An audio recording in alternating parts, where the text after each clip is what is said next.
Coucou les filles. Alors, beaucoup d'entre vous m'ont demandé si je faisais du sport et qu'est-ce que je faisais comme sport. Alors, ouais, je suis dans une salle de muscu. À la base, je suis pas trop salle de muscu. Je préfère être en plein air pour faire du sport. Mais en fonction de mon emploi du temps, j'ai pas toujours le temps, j'ai pas toujours l'occasion d'aller dehors. Et comme je donne pas mal de cours de yoga dans des centres sportifs, je profite en fait des salles de musculation. Donc, je fais toujours du tapis de course. Je vais commencer par faire 30 minutes de tapis de course. Je vais faire 3 sessions de 10 minutes. Les 10 minutes, ça va être de la marche rapide entre 4 et 6 km/h avec une assez forte inclinaison. En général, c'est 6 ou 8. Et donc, je marche assez rapidement, donc sur un rythme assez soutenu. J'aime beaucoup la marche rapide parce que ça travaille le cardio, ça travaille aussi les cuisses. Et puis, j'en profite pour faire des exercices au niveau des bras. Donc, ça va travailler les biceps. Et puis, le dessous des bras, vous savez, là où c'est flasconné, là, j'aime pas du tout ça, moi. Donc j'en profite pour travailler les bras, ça m'éclate. Sinon je m'ennuie sur un tapis de marche si je fais que ça. Je travaille aussi donc les cuisses et les fessiers. Allez, hop, hop, hop, hop, hop, hop, hop. Et voilà. J'aime beaucoup le tapis de course, ça me permet de bien m'échauffer. Et donc comme je vous le dis, je fais 3 fois 10 minutes et c'est entrecoupé à chaque fois de 1 minute de marche lente pour me reposer un tout petit peu. Donc voilà, c'est bon aussi si vous avez des articulations comme moi un petit peu fragiles, notamment au niveau des genoux et des chevilles. Le fait de ne pas courir et plutôt de marcher de façon rapide. Comment ? Ah, d'accord.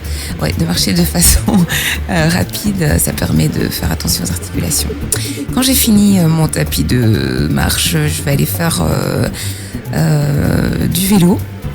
Alors, je fais 15 minutes de vélo et il faut avoir de la musique, sinon ça va pas. De la bonne musique de préférence. Voilà, donc après les 45 minutes en salle de muscu, je termine toujours par une séance de yoga. Alors ça va pas être une séance complète, ça va être une petite séance de yoga. Je vais commencer par une série de salutations au soleil qui vont permettre de garder le corps chaud pour pouvoir faire les postures après. Donc ça travaille un peu tous les muscles, les articulations, la souplesse, le souffle. Et c'est bien parce que c'est entrecoupé de petites séances de repos où on permet au rythme cardiaque de se ralentir.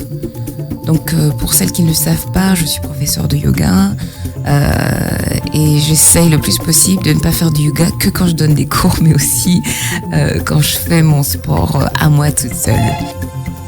Et donc voilà, je vais faire des postures comme la posture du chat qui va permettre de travailler le dos. Je vais également travailler l'étirement à l'arrière des cuisses.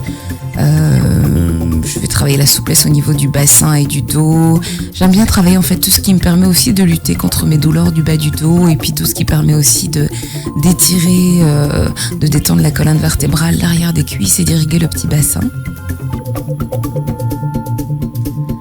Donc ma séance de yoga va durer environ 45 minutes. Donc ça fait qu'en fait j'accorde au sport à peu près, si je compte les 45 minutes dans la salle de muscu et les 45 minutes de yoga, j'accorde au sport à peu près 1h30 par jour et je termine toujours par 15 minutes de relaxation. Donc je fais 45 minutes muscu, 30 minutes de yoga et 15 minutes de relaxation. Voilà les filles, bon courage.